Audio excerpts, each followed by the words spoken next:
জাপানে আসার ১.৫ বছর পর এই প্রথম কোনো টুরিস্ট প্লেস আমরা ঘুরতে বাইর হয়েছি। এখানে মানুষ এতটাই ব্যস্ত থাকে যে কোথাও যাওয়া হয় না, আর জীবনটা হচ্ছে যান্ত্রিক জীবনের মতো। তার উপর আমরা হচ্ছি বাঙালি জাতি, একদম অলস, একটু ছুটি পাইলে ঘুম দিয়ে কাটিয়ে দিতে চাই। হ্যালো এভরিওয়ান, আসসালামু আলাইকুম। কী অবস্থা সবার? আজকে আমি আমার জামাইয়ের জোর করে নিয়ে চলে গেছে মরিকোর পার্কে, জাপানের নাগোয়াতে। ওইখানে গিয়ে আমরা কি দেখলাম এগুলো আপনাদের সাথে শেয়ার করব। সাধারণত বাংলাদেশি পার্ক আর বিদেশি পার্কগুলোর মধ্যে কি পার্থক্য বলেন তো দেখি।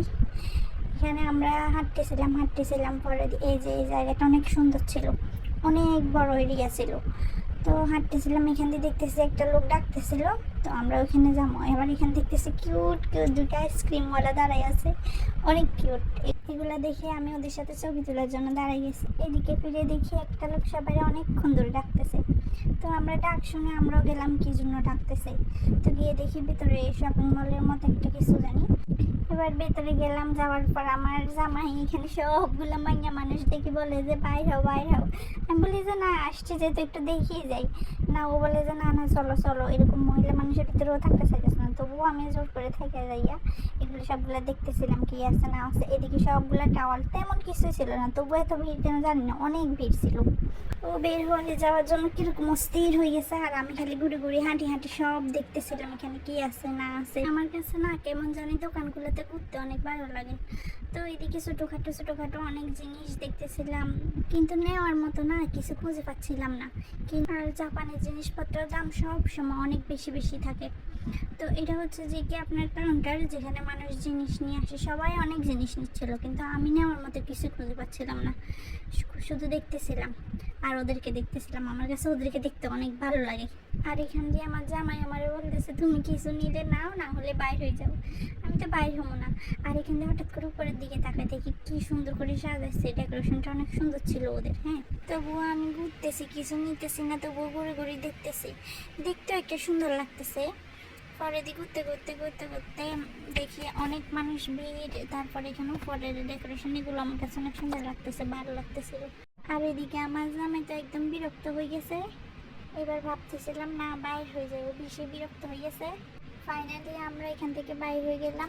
অনেক মাইয়া ছিল, তো ওই কারণে আমার জামাইটা বেশি বিরক্ত হয়ে গেছে। তারপর আমরা এখানে হাঁটতে দেখতেছিলাম আর ভাবতেছিলাম আল্লাহর কত সুন্দর সৃষ্টি না। এখানকার মানুষগুলো অনেক ভালো, কেমন পরিষ্কার পরিচ্ছন্ন একটা পার্ক, একটা ময়লাও নাই। আর আমি এখান দিয়ে এটা দেখি ভাবতেছিলাম যে এটা কি, বারবার খালি এটা সামনে আসতেছিলাম আর দেখতেছিলাম। জায়গাটা অনেক সুন্দর ছিল, একদম ঘোরার মতো একটা জায়গা ছিল। বাংলাদেশি পার্কগুলোতে সাধারণত ছেলে এবং মেয়ে জোড়ায় বসে থাকে, বাট এখানে এরকম না। অনেক ভালো লাগছিল ঘুরতে এবং হাঁটতে। আর আমরা এদিকে হাঁটতে হঠাৎ করে একটা ইন্টারেস্টিং জিনিস দেখতে পাই। আর কি দেখছি চলেন আপনারাও দেখেন। এখানে একটা কল দেখতে পাই, কলটা অনেক সুন্দর ছিল, ওই কারণে আমি একটু দেখতেছিলাম কেমনি কি। আর কলের উপরে যেগুলো আছে এগুলো একটা পাথর দিয়ে তৈরি করা। আর আমি দেখতেছিলাম এখানে কি পানি আছে নাকি শুধু পড়ে আছে। দেখতেছি যে না, পানি আছে এখানে। আমার হাজব্যান্ড আমার বুঝে দিতেছে পানি কেমনে পড়ে কেমনে অফ হয়ে যায়। তারপর আমরা সামনে আগাতে দেখি একটা পেরিস কেকটা জানি বলে এটারে, ওই যে গোল চাকার মতো, এটা ঘুরে। যেহেতু আমরা দেরি করে বাইরেছি তাই এটা বন্ধ হয়ে গেছে। তারপর আমরা এখানে আসি, জামাই বোধনজন চশমা লাগাই পড়তেছি এই পার্কে কোথায় কি আছে না আছে এগুলোর দিক নির্দেশনা দিছে। তারপর হাঁটতে একটু সামনে গেলে দেখি মিউজিয়ামটা। আমরা জানি না এটা কি আসলে মিউজিয়াম নাকি কি, তবে অনেক সুন্দর লাগতেছে। তাই বারবার ছবি তুলতেছিলাম, ভিডিও করতেছিলাম আমি আর আমার জামাই। এখান থেকে চারপাশে ঘুরাই।